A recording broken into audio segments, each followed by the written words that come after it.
Right, we are back. Another In That Number podcast.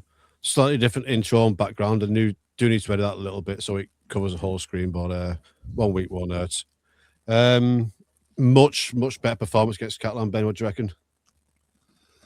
Yeah, best so far, wasn't it? Yeah, We always struggle, and when we've often struggled in the south of France. I mean, no matter what the strength of Catalans like at the moment, we've had better Saints teams still lose there, like a lot.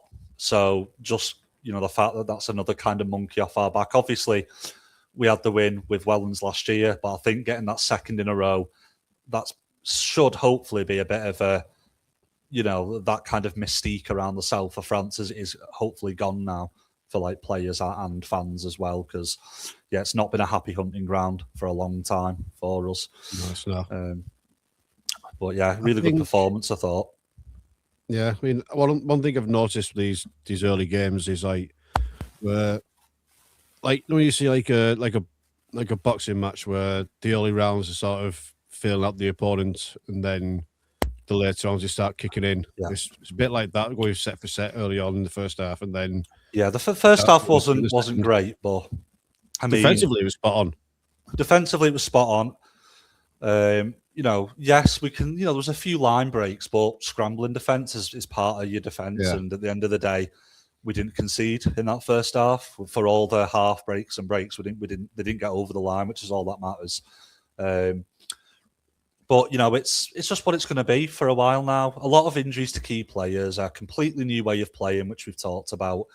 So, as if we had a first half like that in September, that's a bit worrying. But at this stage, it's not that worrying to me. The important thing is that we didn't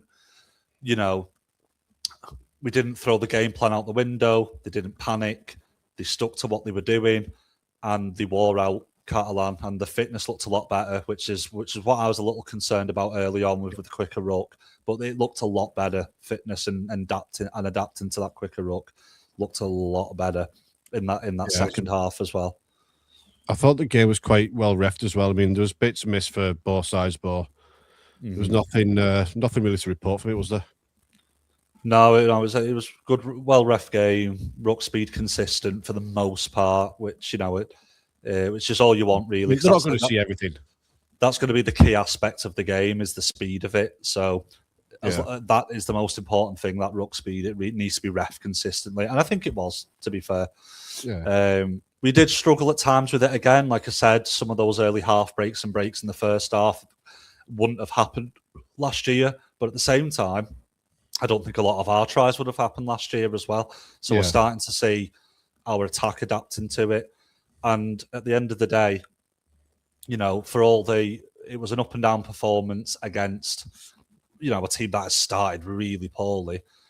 But under Wellens and, at times, early days under Wolf, attacking wise, we wouldn't have scored more than one or two tries. That's what we're used to in those. Yeah. We were a defence first, grind the team to death type of team. And we went and scored 30 odd points in the south of France, which is that's our biggest margin ever, by the way, ever. Our biggest margin of victory against Catalan. And like I said, much better Saints sides have played there and not come close to getting that margin of victory. So you've got to commend that, I think, as well.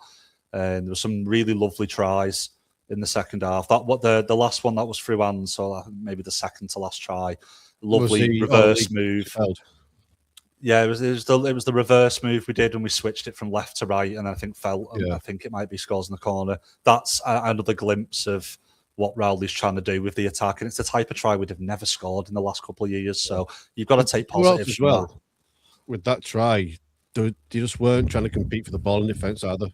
It's like they're giving up at that point, and they just I think we battered him. I think our pack, fair play to it, which suffered a lot against Warrington with the quicker ruck speed. It battered Catalan for me, absolutely battered him. I thought Shorrocks was very good again with the ball.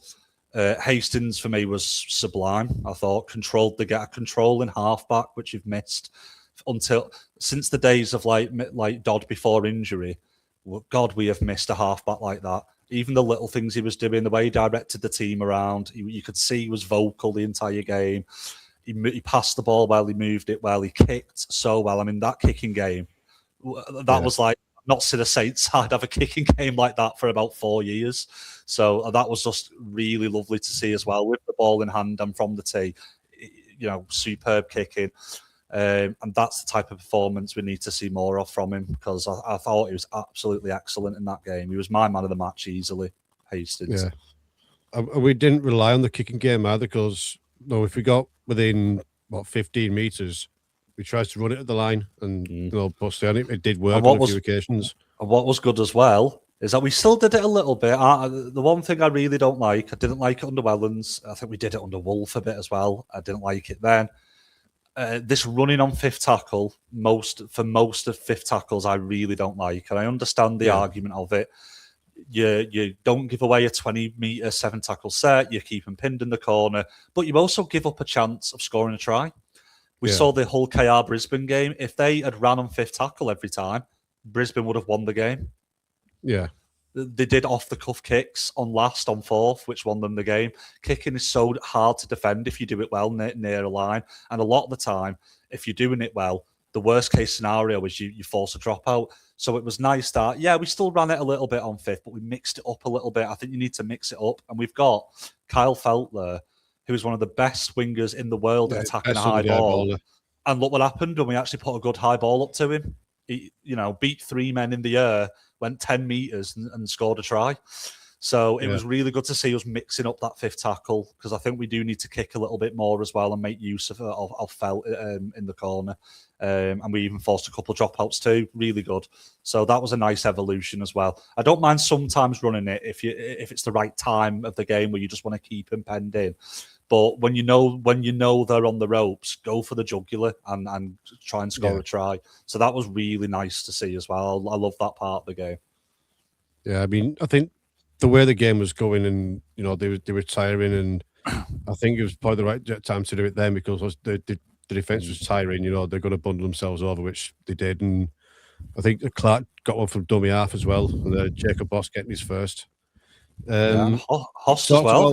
Should we give a shout out to him, because he's not really a prop. He's not a prop, really. I think he's had a handful of games there in his entire life, and he looks quite natural there to me. To be honest, he looks like a natural prop forward. So I know the idea was he was like a second rower / loose, but maybe his long-term future is at prop, because he's done very well for me. I believe he had been trading prop stuff. Yeah, only a couple of games, but so far so good. I mean, with Lee's out and now Walmsley, it's vital that transformation into a prop goes well, and it really saves us massively if he carries on playing like that. So I think he deserves a big shout out in that game too. He's been really good so far. There's one thing I want to bring up as well, and I'm surprised I've not seen this all over social media. Shane Wright's try looked a little bit dubious to me from certain angles, and I wouldn't be surprised if there was an argument for a double movement. I thought it was a try, but I wouldn't have been certain angles. I wouldn't have been angry if it hadn't been given, but I thought it probably was a try. But I don't think it. To be fair, I think because the game was so wide in the end, that's why people won't talk about it. It probably would have been talked about if it had been like 10-6, something like that. Yeah. But it didn't really matter in the end. But Wright was better overall as well, I think. Which I've been a little critical of the start to his season, but I thought he showed a bit more, especially in defence, which is what he needs to do. So overall good from Wright as well, to be honest. Yeah. And I do want to shout out Lewis Dodd. So now we've slagged him something rotten on here. Well, not slagged him, but you know what I mean. He looked more like his old self in that game. So he's going around, he was tackling, he was bossing the team around. Yeah, he was easily Catalans' best player. I don't think he had the best second half, but his first half was very good. And it was just bizarre because, granted, we had a much slower play the ball last couple seasons, but where's that kind of spring in his step gone? Because that was the one thing he seemed to have lost at Saints. It wasn't like overall pace. It was the step off the mark and just being able to make the half break had gone. So I don't know, is that just because it's a quicker ruck, so even though he's slower, he can still do it? Or is he, or is it just taking him this long? Yeah, is it taking him this long? Because of the type of injury it is, you're still kind of suffering long after you're fit to play, really, with that type of muscle injury. Yeah. So maybe he just needed a bit longer. I don't know. I'm nothing against him, though. Especially Birdie playing in the NRL when he went over there as well. So I think he might have found his own now. 2 minutes. Yeah. So it's a bit rough for him because he's been dealt a bit of a rough hand with that Catalan squad. I think they've done some horrendous business the last 2-3 seasons. The way they've handled some of their older players from, like, the 21 grand final and going back a bit further, the 18 Challenge Cup win, the way they've dealt with that transition from that squad. I mean, we said that our transition was bad from the 4 in a row team. Catalans is way worse. I mean, that is a terrible team they've put together. Without wanting to single anyone out individually, they've done an awful job. I don't know what they're thinking. I don't know what the plan is. It doesn't seem like there is any sort of long-term plan. I mean, they're not spending up to the cap, and I guess that could be because of what Super League has done to Catalan. It's essentially embargoed it economically, with the way that they now have to pay all this money for all the travelling teams to come over, which they never had to do in years gone by. Maybe that's a main reason. Maybe we're being a bit too harsh, maybe, and it's just because financially they can't get the players. But there's a few individuals in there which are on a lot of money, so they could have spread that money, I think, better to have a more balanced squad. I don't think Toby Sexton's on buttons, is there? That might have been a bit more of a mid-table team. It might have had less superstars on paper, but maybe it probably would have done better overall because it would have been stronger across the board. There's some massive holes. Granted, Catalan did have about 4 out of the starting team. I don't think it would have made much of a difference. I think that's a really imbalanced squad. It's an imbalanced squad. There's still too many individuals, which has always been the Catalan Achilles foot, even when they were doing well in the top 4. The thing that let them down was they always felt like they had too many, too much of a Galacticos feel, that they didn't really feel like a very cohesive side. Yeah, a team. And I think they're really suffering at the moment. I think it's going to be a long season, and they're going to be very glad that Huddersfield and Castleford exist. Let's put it that way. Because I might have to revise my predictions because I think at the moment they look like they're going to be finishing near the bottom of the table for me. That's a poor side, I think. A poor side. And he's a very inexperienced coach as well as Joe Tompkins. So he's still learning the trade as he's going along. And maybe it is down to that as well. It's a bit too early to tell still, but because I don't think he's been dealt the best hand.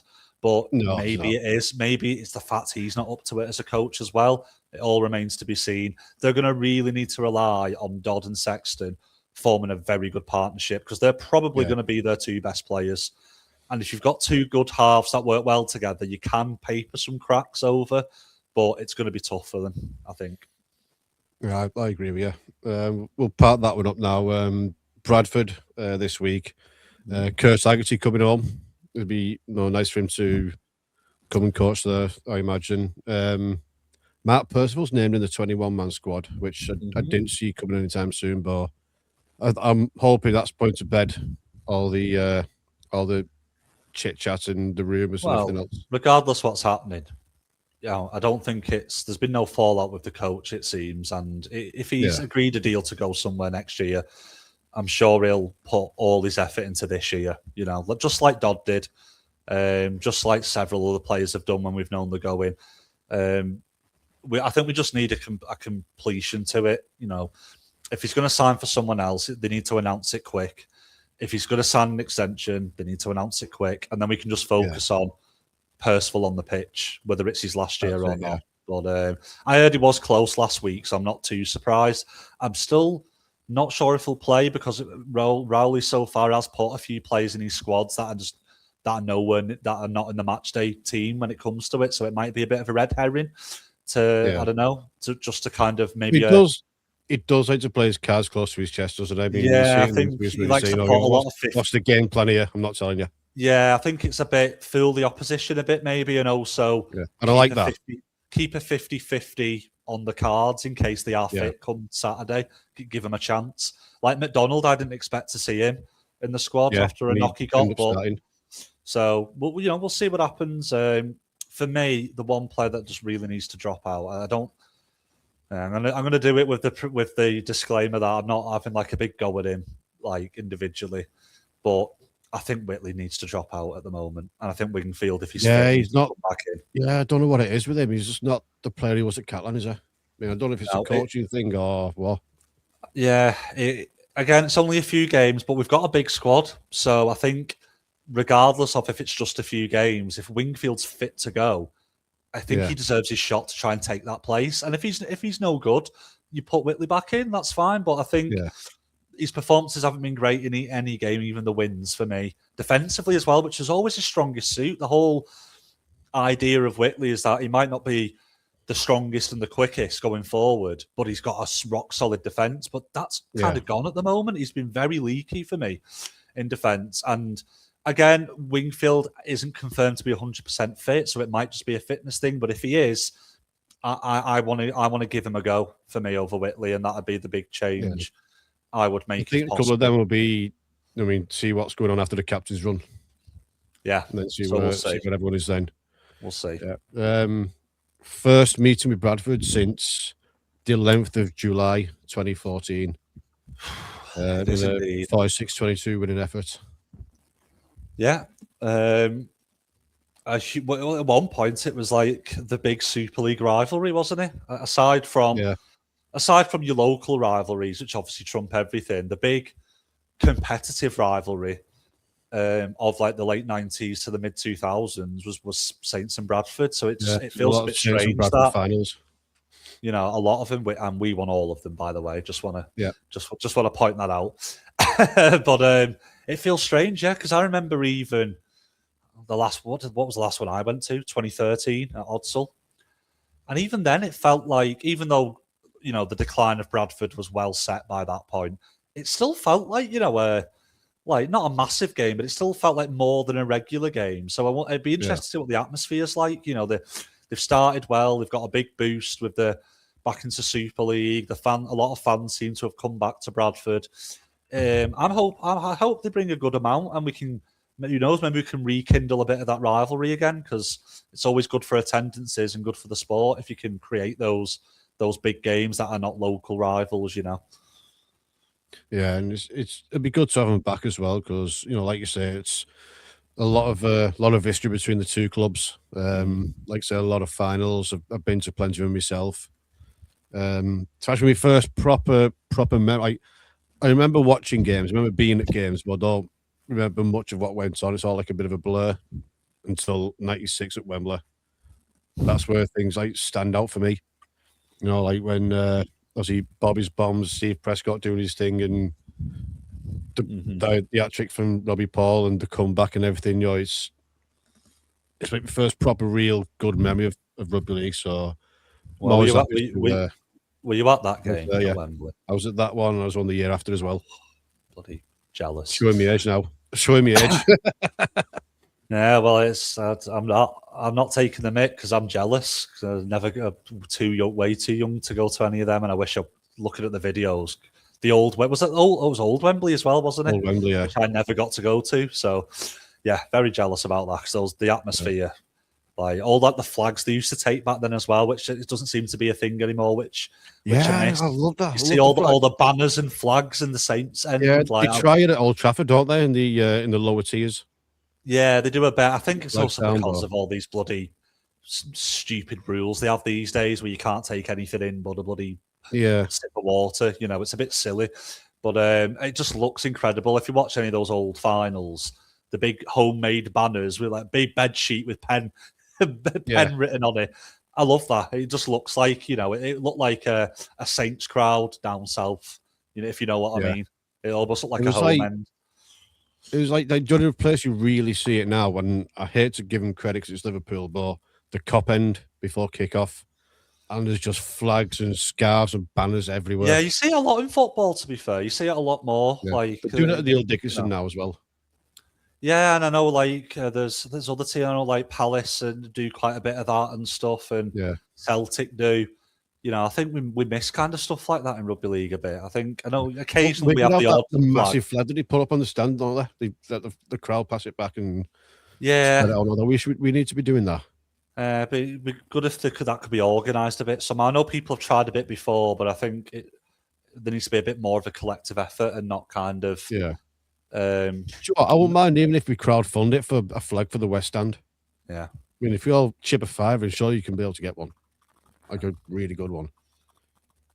Yeah, but yeah, looks great, and I'm very jealous that you got to see old Wembley Saints win in person. I've still not actually ever been to Wembley to see Saints win, by the way. Still something I've never got to do, which is still on the Didn't go to bucket the Cast list. game then. No, I couldn't get a ticket. It wasn't a season ticket holder. And It was a COVID one, wasn't it? Like the year after when it was all like, I would have been there, and it had been a people. normal final. Yeah, And Mum and Dad wouldn't take me to 04 because we weren't a rugby league house back then. It was just before we got into it. Like I was already kind of into it, but Mum and Dad weren't. And again, couldn't afford to go to 6, 7, or 8, and thankfully didn't go to 19, but also didn't go to 21 as well. So still not been able to do it. 19. Right, so I'm gonna have to. I went to the Twickenham one in 01. That was just Yes, the stadium I've ever been in. I'm gonna have to very quickly turn my light on in my living room. It's going a bit dark because I'm going a bit dark here. Yeah, there we go. Right, we're back. For anyone watching the video, you've just got a quick tour of my living room. There you go. There you go. Right. Yeah, Joe, we digress a lot on this podcast. So as we mentioned before, Big Al's missing. I don't mind Jacob Horst filling in there, but I really want Noah Stevens to get his chance now. Yeah, well, he's not been fit, to be fair. I know he's his dad actually posted on one of the Saints forums, and which I find quite funny. He's just saying, a player's dad just posted it. You would never get that on football. You know, that's a proper little rugby league moment. But apparently, he's been wanting to play for weeks. The physios have just been holding him off because it's a foot injury. It's easy to re-injure or something like that. Yeah. But I think now they're going to have to bite the bullet and pass him fit to play with Wormsy out. But again, it's tough. It's rough. All the injuries, and it's not a lot of injuries because other teams have a lot more than us already. It's the fact that they're all like our best players, pretty much. Apart from arguably Lomax, because of the former end of last season, but we don't know what he would have been like, coming on as like a hooker or a backup half. We don't know how that would have gone after Warrington. He might have played well, but still a very experienced player, which is a loss to the team on match day in general, I think. So I'd much rather it happen now than later on. But again, some people are just really panicking and like dead, pessimistic. Yeah, you only have to win like 2 to 3 games at the end of the season to be champions, and I'd rather the injuries happen now because a lot of teams who don't get injuries now, their players will be playing a lot more minutes, taking a lot more batterings, and they're more likely to pick up injuries come the end of the season. So it might be a bit of a blessing in disguise that they only start properly in the summer and they have a shorter season. It means they're going to be fresher for longer. Think about it that way. The only gutting part of it is that it's not looking good for Good Friday now, unfortunately. With how Wigan have started, with how Wigan have started and with how many key player injuries we have, it probably means, I think, we'll probably end up losing on Good Friday. But I'll take that and being champions at the end of the year, as painful as it is, if that's how it comes down. So apart from that element of it, I don't think it matters too much. It's not that negative a thing. And to be fair, we're going to be missing half of the 2-man team. Well, you know what? I think he'll be back by then. I think he'll be easily back by then. I don't know. They're saying 4 to 6 weeks, aren't they, Bo? Yeah, I think he'll be back. Which is a good segue into my next bit because there's a curse on fullbacks. There is a curse on fullbacks. There's a curse on fullbacks. I think Danhausen's had a go at him. He has indeed. Yeah, there is. So fullbacks are dropping like flies. Yep. Jack Wellsby, Jay Field, Will Price, Blake Taffy, David Armstrong, Bailey Hodgson, Niall Evans. I mean, Jeez. that's over half the seat, over half the bloody league. Half the starting fullbacks gone. Yeah. I know. If any more drop, then maybe it is the year of the fullback curse. But Yeah. it's unfortunate for a lot of teams that. But again, they're all happening. If you don't want them to happen ever, but if they're going to happen, you want them to happen now, don't you? So yeah. Also to add to that, Arsen Morg as well. Yeah, He sorry, picked yeah, up that did happen. the World Club Challenge game. Jesus God, yeah. Wow. That's is that 2 for KR then? Yeah. Yeah. Bloody hell. I mean, it's fucking mad, isn't it? And Yeah, it's all like Lee as well. Lee have been battered with injuries at the minute, and they don't have a deep squad either. I know, yeah, they haven't at all. Bradford as well have a very small squad, and it's almost at breaking point apparently already. They're already looking at like potential loans and transfers to bolster the squad, because they've only got about, I think, 5 or 6, but they have like 10 less players than we do in their entire squad. So that's a significant amount for them at any one time. Which is also another reason why I think they're going to struggle on Saturday, but we'll see. Yeah, I mean, you got the likes of like Hull as well. Hull are being battered. You got Liam Knight, who's pissing off on anyway. Yeah. So I mean, I wonder if it might be. I wonder if it might be because of this quicker ruck speed and the fact it's you're going from 0 to 100. You've gone from no collisions for like 3 months to all of a sudden a lot bigger and faster collisions than we saw in the last few years. So I don't know, maybe that's got something to do with it. But it could be. It tends to happen a lot. I was looking back on some any data. There's not a lot of good data, as I always moan about in rugby league, but stuff I could find. The most teams tend to get most of their injuries in the first 3 months. Happens every year. And it's because you've been sitting on your backside and your body's not used to the car crash collisions. So a lot of little knocks and muscle stuff happens very early on. And players tend to get used to it and adapt. The body tends to adapt a bit as the season goes on. It is mad. This one's going to really interest you, Ben. Peter Vlandis has confirmed talks will be held to invest in Super League and the NRL. It's just needed, isn't it? It's very needed now. Yeah, I think that has always been on the table, to be fair. I don't think he's really told us anything new from what I saw. He's just confirmed that it's kind of still happening in the background.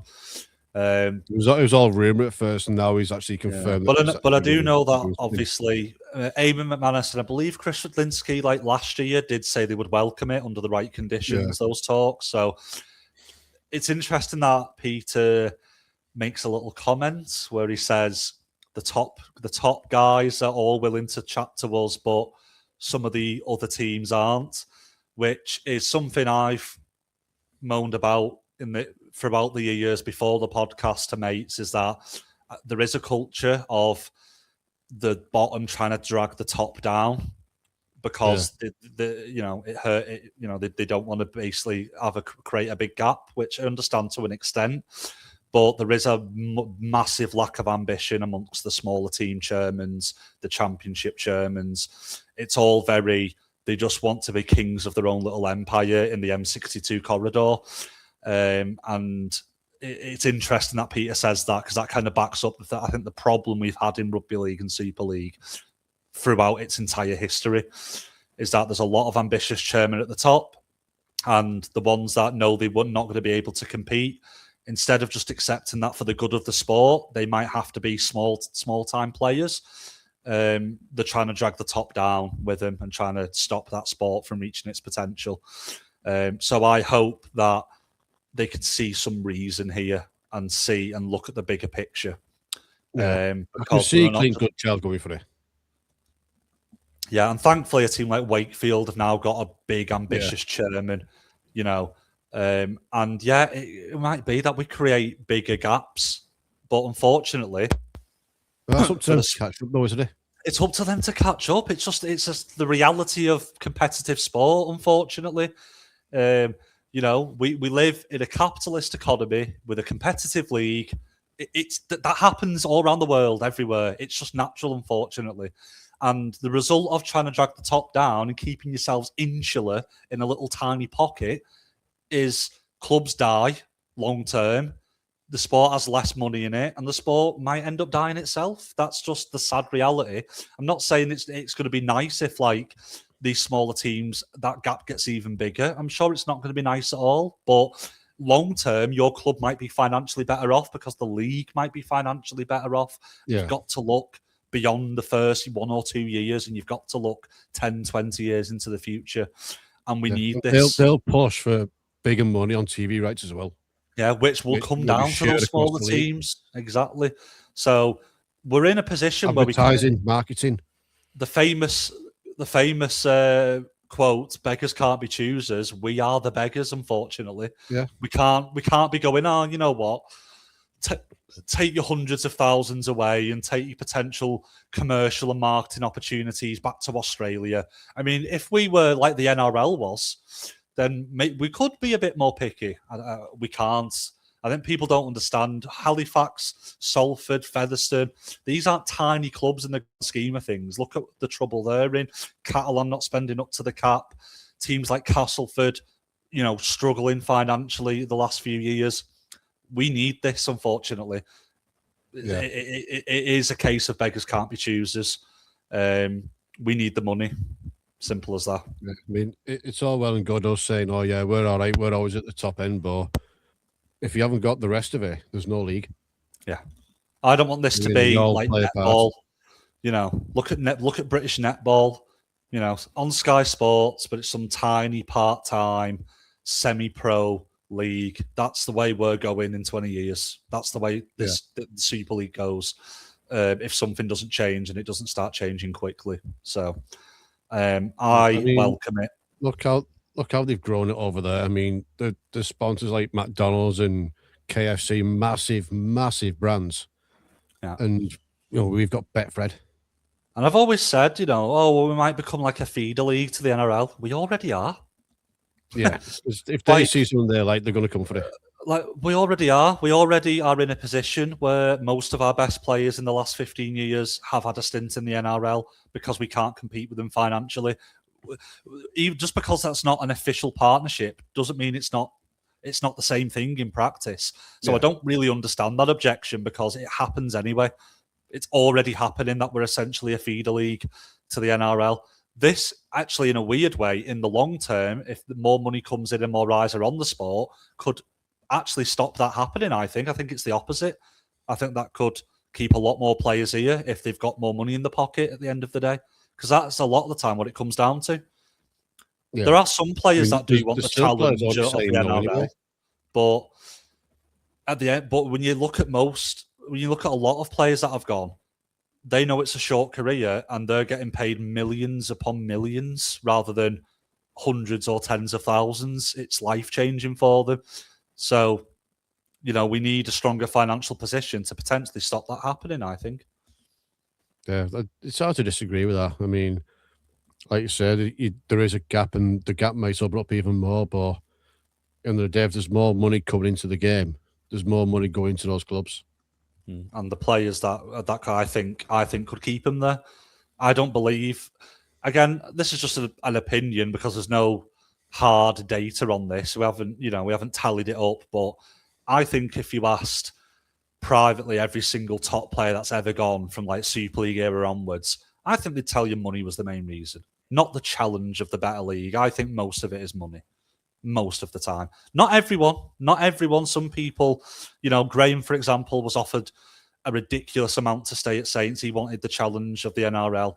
But I think if we could offer that money, if every club could offer that money, or even 80% of that money, more players would stay. I really do think that. I think that, like, massively.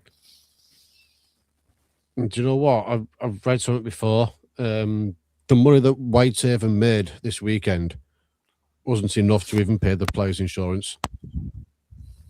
Yeah. Like I said, it's The championship it will be gone within the next few years if something doesn't happen. Is my belief.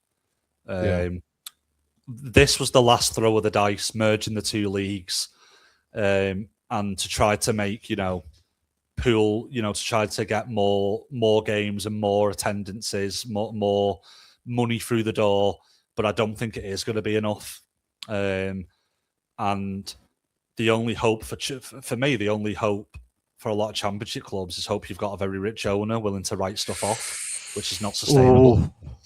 So I'm just reading this statement from Whitehaven, so it's bound to be coming from Lee Butterworth. He's essentially blaming the fans. Oh, you can't do that. Because he's saying we usually make an average 10k per home game, which is still obviously it's way off still. But last Sunday, after all the game day expenses were paid, we made $2,000, which doesn't pay the players' monthly insurance. And they said he spoke to a lot of people in the week that said, "Oh, they stopped going because the weather is rubbish." Now,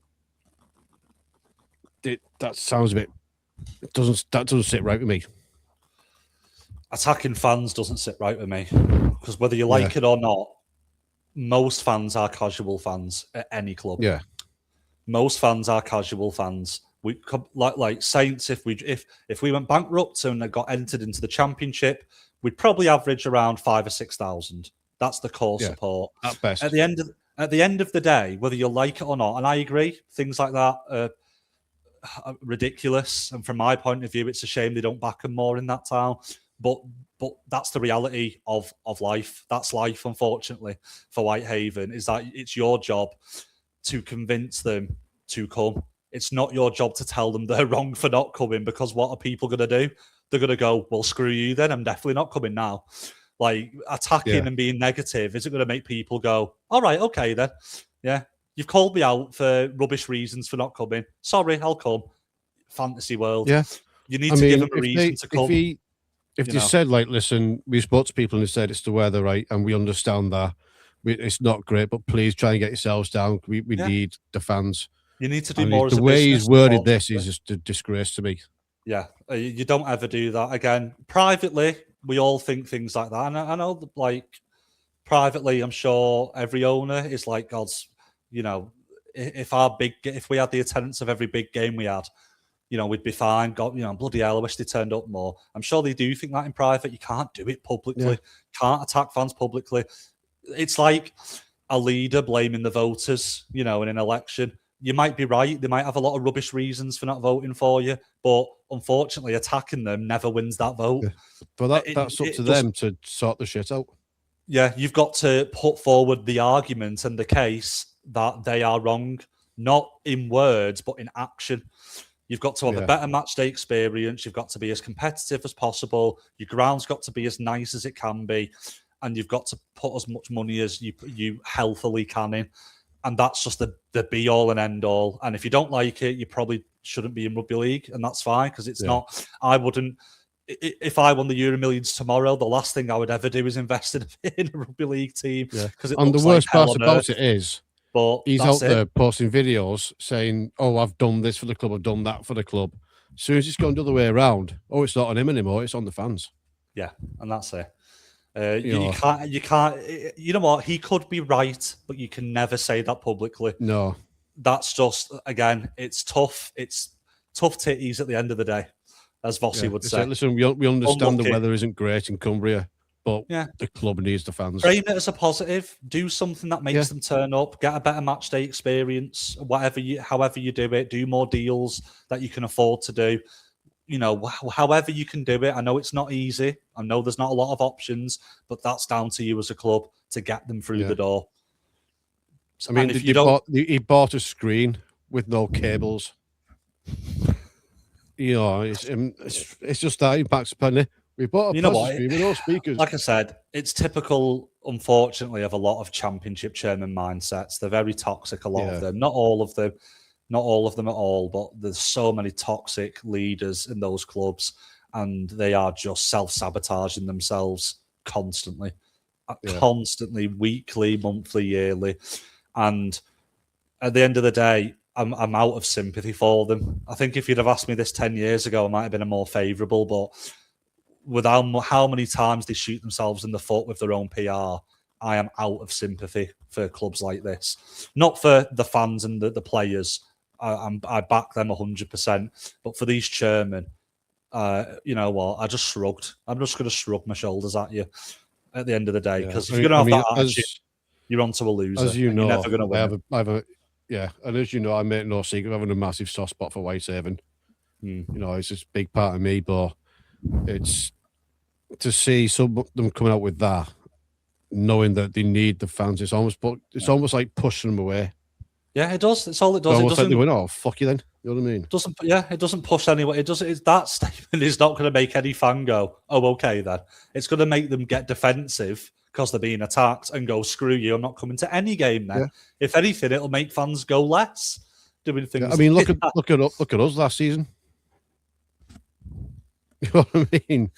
When there were certain statements from us last season from certain people.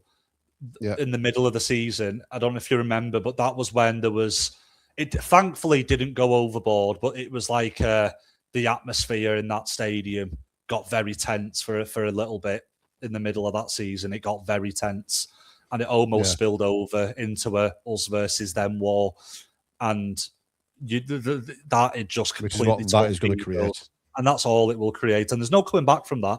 That ends in you going, Mr. Chairman, by the way. If you look at that in the history of any club ever, it only ever ends in one way. It ends with the chairman leaving every single time.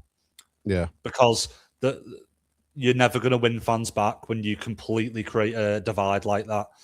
You might hold on for a few years. That's fine. You will be gone and the fans will stay. That happens at every club in every sport forever. So taking that line is so stupid. So I mean, it does go on to say, you know, please calm down and stuff like that. But if you're saying that you blame the fans to use it, whether it's an excuse, then it's like, I know. So many fans you talk to 2,000, 1,500. Come on, maybe a few people in the streets. A few people in the street, and he's framing that as a big excuse. Yeah. Come on, sort yourself out. That's it. Again, part of that would up because again we digress a lot. Halifax, I say the back, but the start it's restarted basically, aren't they? Yeah, starting on 12 points, having to fulfill a couple of fixtures they missed, but the back. Yeah, Halifax are back, which is good. Hopefully Featherstone can get himself sorted soon with a proper ownership structure as well with a new club. Was a really big boost to the championship as well. They had one of the biggest attendances as well. So for the other clubs, it was a lot of money they were missing for the home and away and the away game as well. They are going to apparently fulfill the fixtures they've missed, which is amazing. But for the people of Halifax as well, hopefully the start of building something. And for the people that were really against the merger, that has saved Halifax here, because with League One still around, they would essentially be relegated now with that -12, and financially they would just die again in League One because it was not a sustainable league. So that merging is actually financially going to help them a lot. So, you know, we have to say thumbs up to the RFL on that one, I think, to be fair, because they don't have to worry now. -12, who cares? It's just about getting a team back on the pitch and rebuilding. They don't have to worry about relegation now. The club can survive. And they'll get another go around next year, obviously. Yeah, good to see as well that the coaching team have returned too, and they can pick up where they've left off as well, with Eastman coming back. Yeah, that's another one as well. Kel Eastman creates a bit of sense of stability, I think, that as well. So hopefully, I know most of the players at this point have gone elsewhere, but hopefully they can get a few of them back, and hopefully they can start, recruiting as much as they can. Obviously, like we've seen with Salford, when you recruit this late, it's not much they're going to be able to do for this season. They're probably going to have to rely on some of the top conference sides around Yorkshire to get some players from. But it's not about on the pitch at times like this. It's about getting the fans back in, getting games completed. Think about next year. Think about the year after. Yeah, that's it. And it's not going to be easy, but at least the fans have still got a team to go and watch. Yeah.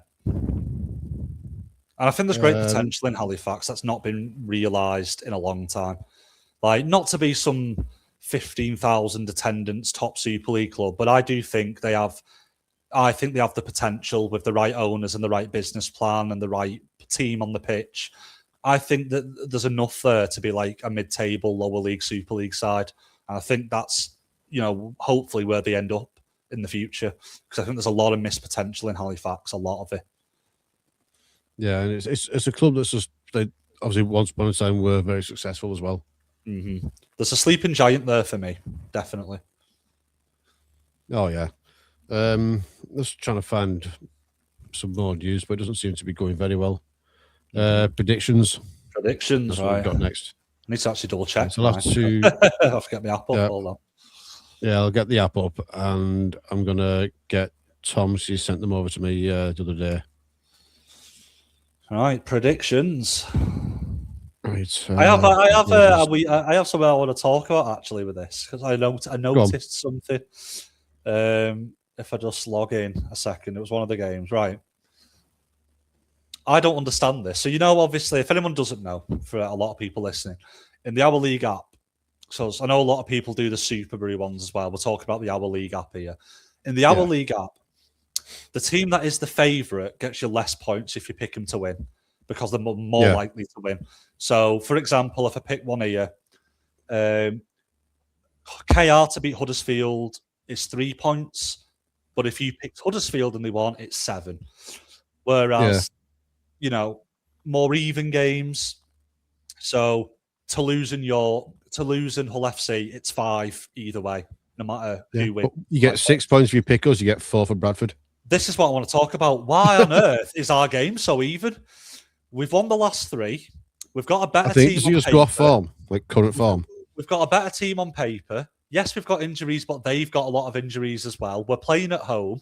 Why on earth is it only 6 points? Is it as much as 6 points for us? I mean, I'm quite happy because it's a lot of easy points in my opinion. But I find that a bit strange what they've done that off. But anyway, that's just a bit of a side note. I thought that was a bit funny. If you pick Wigan to beat Toulouse, that's 3 points. I get that. Same with Leeds. Yeah. Like I said, I think it's a lot of and also for the poor people that pick Bradford, which is very unlikely. If they get the unlikely win now, you only get 4 points. Yeah. Which I think is a bit harsh, really. So, it's a bit yeah. Anyway, we don't make the rules, so we go through them. We'll go through them. Oh, yeah. Right, so Wakefield, Hull FC. I've gone Wakefield. I think they're going to kick on. Yeah, and Tom's gone Wakefield as well. So we're all in agreement with that one. Yeah. Bit of a split here. I've gone Warrington to beat York. I've gone Warrington to beat York. Tom's gone with York. I think this will be closer than people think. I think York at home might actually be a bit of a tough game. I don't think there'll be a walkover at home.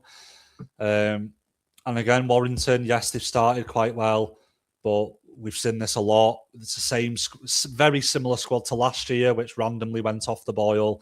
So you don't know an away game at a team feeling good about itself. Don't think it's going to be a walkover. I think there's 1 or 2 tries in it, but I do think Wire have enough better quality to win that game.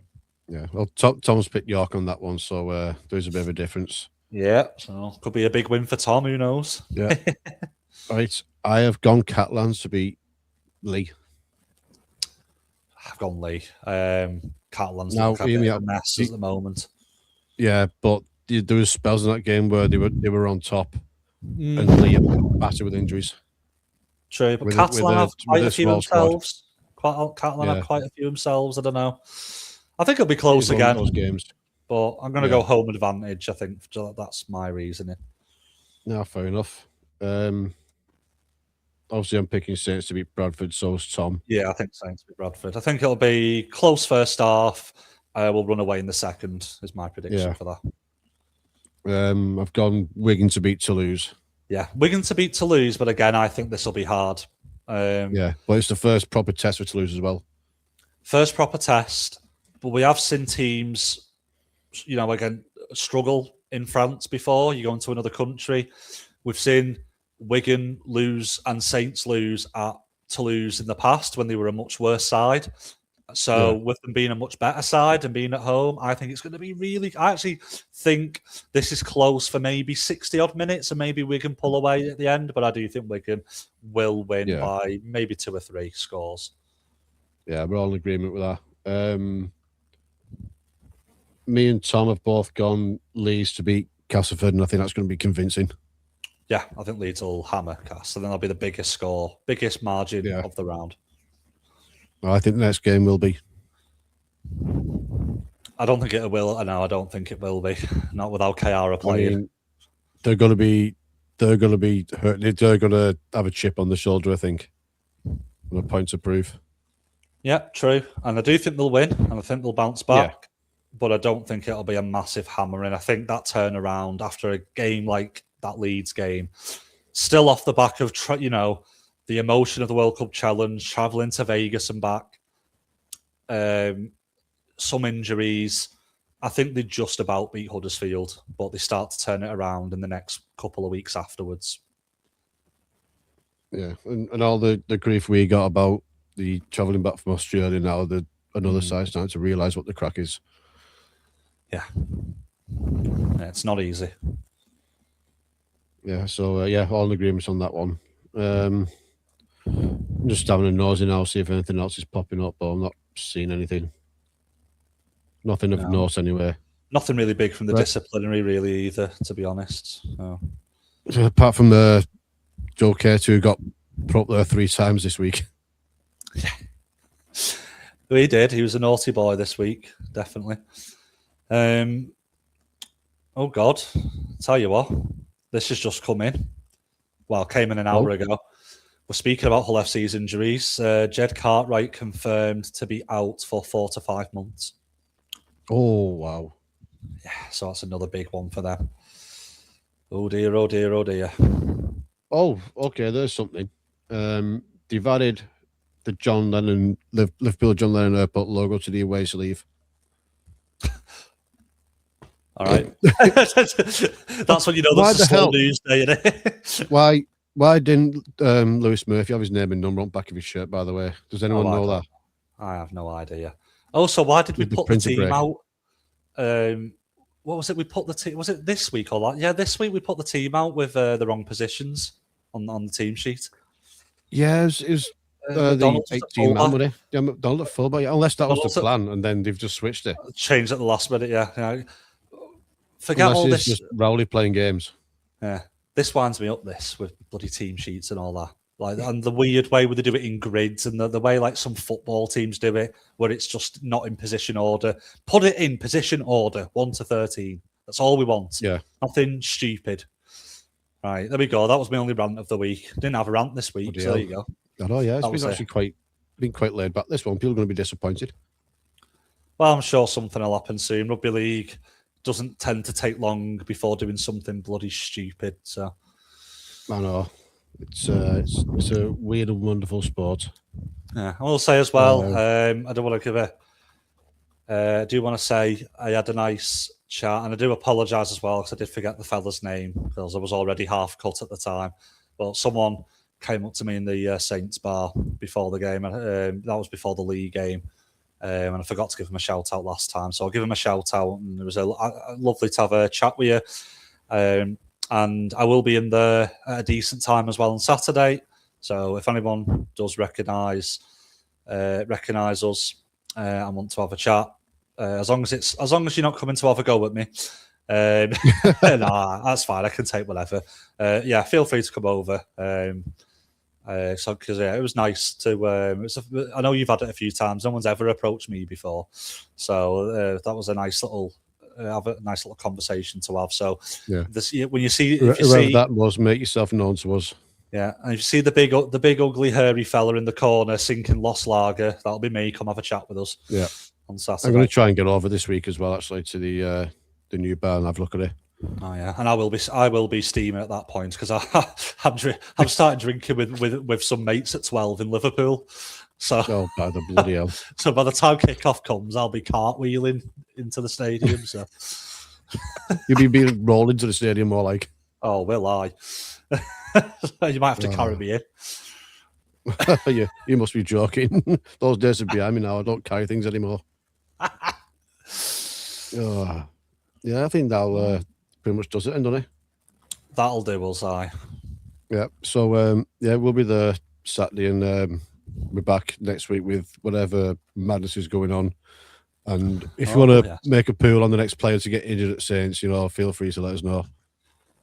Yeah, and if you are taking part in our league predictions and you haven't joined the league yet, just reach out to us for the code. You can join at any time, as long as you've already signed up and you're doing it yourself. And same goes for the fantasy as well.